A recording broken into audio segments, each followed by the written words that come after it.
Shalom, selamat pagi Bapak, Ibu, Saudara, rekan-rekan yang saya kasihi di dalam Tuhan Yesus Kristus.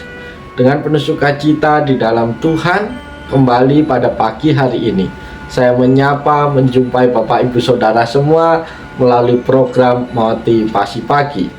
Firman Tuhan pada pagi hari ini terambil di dalam Mazmur pasal 46 ayat 1 sampai yang kedua, yang berbunyi demikian. Untuk pemimpin biduan dari Bani Korah dengan lagu alamat nyanyian. Allah itu bagi kita tempat perlindungan dan kekuatan. Sebagai penolong dalam kesesakan sangat terbukti.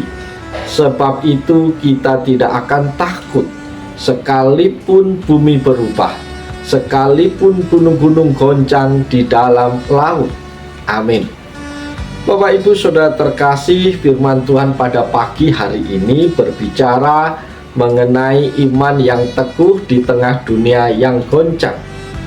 Mazmur ini sering disebut sebagai lagu kepercayaan yang lahir dari pengalaman nyata umat Tuhan tentang perlindungannya yang luar biasa. Pemazmur tidak sedang berteori, ia sedang bersaksi di tengah dunia yang penuh dengan ancaman, krisis, dan kekacauan. Nats ini memberikan 3 pilar kekuatan bagi iman kita. Pilar pertama, Allah sebagai benteng yang aktif. Saudara-saudara, pemazmur menyebut Allah sebagai tempat perlindungan dan kekuatan. Ada perbedaan penting di sini. Sebagai perlindungan, Allah adalah tempat kita lari saat kita merasa terancam. Ia adalah benteng keamanan kita.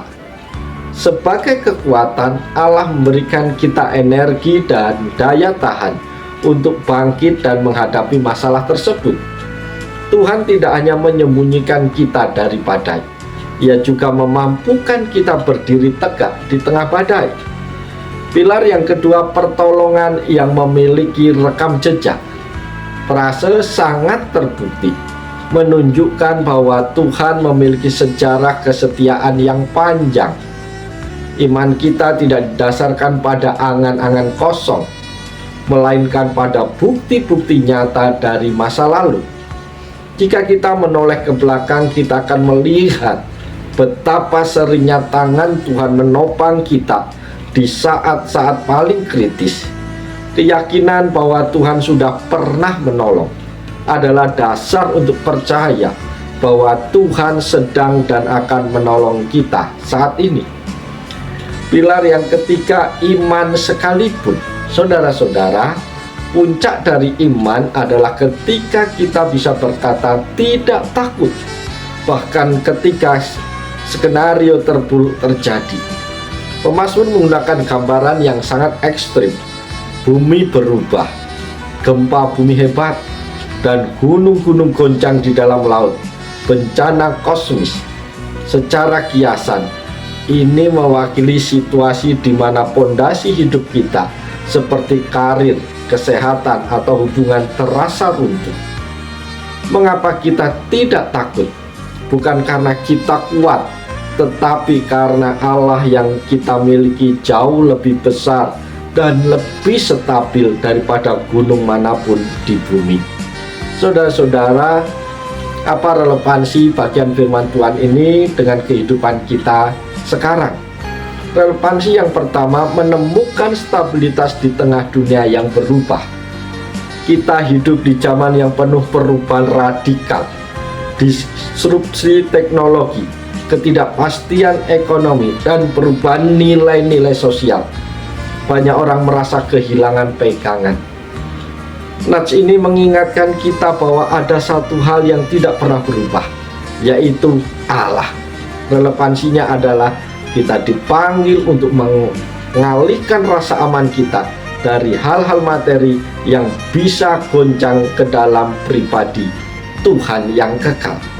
Ini adalah kunci untuk tetap tenang di tengah dunia yang terus berubah.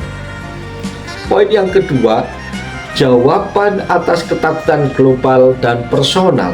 Saudara-saudara terkasih, isu-isu seperti perubahan iklim, konflik, peperangan, hingga kecemasan akan masa depan pribadi sangat mendominasi pikiran manusia modern. Kalimat "sebab itu kita tidak akan takut" adalah sebuah deklarasi kemenangan. Relevansinya adalah bahwa iman Kristen menawarkan alternatif terhadap budaya ketakutan. Kita memiliki akses langsung kepada Tuhan yang sangat terbukti sebagai penolong. Ini memberikan kita kekuatan mental dan rohani untuk tidak lumpuh oleh berita buruk. Poin yang ketiga, kekuatan untuk resiliensi atau ketangguhan.